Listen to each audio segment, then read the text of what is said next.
Bonjour. Aujourd'hui, on va parler d'une nouvelle qui a pas mal secoué le monde du jeu, la fermeture de Triton Noir. C'est un éditeur québécois qui fermait après 12 ans. Oui, c'est ça. Et comme on l'a vu dans notre article, c'était une boîte reconnue pour sa passion, la qualité de ses jeux, comme V-Sabotage ou l'adaptation d'Assassin's Creed. Tout à fait. Du coup, la question qu'on se pose, et que beaucoup se posent, c'est comment un studio comme ça, qui a même eu un Kickstarter à plus d'1 million pour Assassin's Creed, a pu en arriver là. C'est vrai que ça interpelle. Le fondateur lui-même, dans son message d'adieu qu'on relayait, parle d'une tempête parfaite. C'est assez parlant, je trouve. Une tempête parfaite. Oui. Et cette histoire, au fond, elle est un peu le miroir des difficultés économiques que traverse toute l'industrie du jeu de société en ce moment. D'accord. Alors, essayons de voir ça plus en détail. Apparemment, les ennuis n'ont pas commencé hier. Dès leur premier jeu, on lisait qu'ils ont eu un souci. Oui, la faillite d'un distributeur français, et paf, 15 000 € de pertes sèches. Pour un début, c'est un coup dur. Clairement. Mais le vrai tournant, le point de bascule, ça semble être Assassin's Creed, non ce fameux Kickstarter. Exactement. Un projet qui a cartonné sur Kickstarter, mais qui, paradoxalement, est devenu un vrai gouffre financier. Ah bon? Comment ça? Les chiffres qu'on a rapportés sont assez fous.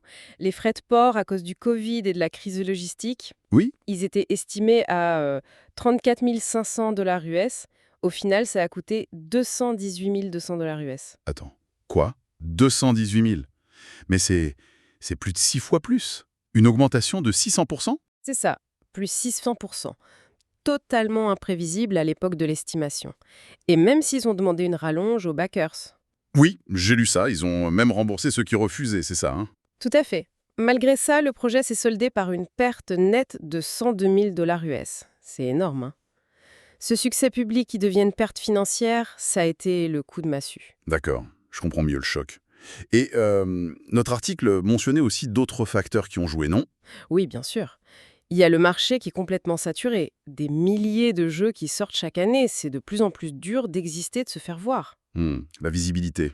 Et Triton Noir a admis que leur marketing était peut-être un peu en retrait. Puis il y a eu ce choix éthique de ne pas vendre sur Amazon.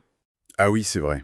Un choix respectable, mais qui limite forcément la diffusion, surtout pour une licence comme Assassin's Creed. Exactement. Et le coup de grâce, finalement, ça a été l'échec de la campagne GameFound pour leur dernier jeu, God's Haste, en 2024. Ça n'a pas pris. D'accord, c'est vraiment une accumulation. C'est ça. Et si on prend un peu de hauteur, comme on le suggérait dans l'article, on peut se demander si la chute de Triton Noir n'est pas un symptôme de quelque chose de plus large. Tu penses à d'autres cas?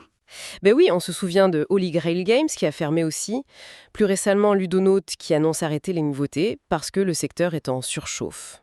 Hmm, Ça pose la question de la vulnérabilité de cette classe moyenne des éditeurs, ceux qui sont trop gros pour être hyper agiles comme les micro-éditeurs, mais pas assez costauds pour encaisser des gros coups durs financiers comme les géants du secteur. C'est une vraie inquiétude. C'est une perspective intéressante, oui.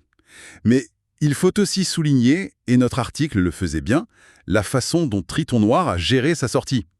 C'était assez classe. Ah oui, tout à fait. Malgré le trou dans la caisse, il manquait 65 000 $ US, ils ont tenu à honorer tous leurs engagements. Livrer la dernière extension d'Assassin's Creed, Apocalypse, sans rien demander de plus aux backers, c'est un geste fort. Un geste de respect, oui.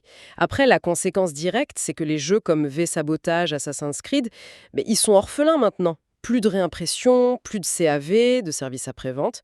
Pour l'instant, en tout cas. C'est la fin d'une belle histoire, quand même. Oui, une fin un peu abrupte. Alors, qu'est-ce qu'on retient de tout ça, finalement? Pour moi, c'est une illustration assez brutale du conflit entre la passion créative et les réalités économiques. C'est clair. Et ça montre aussi à quel point des facteurs externes, comme cette crise logistique complètement folle, peuvent vraiment mettre à terre même des boîtes talentueuses. Exactement. Et ça nous ramène, comme on le concluait dans l'article, aux risques énormes de l'entrepreneuriat dans ce milieu. Derrière chaque jeu, il y a des paris, des investissements. Et ça soulève une question de fond, je pense, sur la viabilité du modèle des éditeurs indépendants de taille moyenne aujourd'hui. Avec la surproduction, l'inflation, la pression des distributeurs, est-ce que ce modèle est encore tenable? C'est une excellente question pour finir. Une interrogation qui va sans doute rester un moment sur la table dans le milieu ludique. On peut le craindre, oui.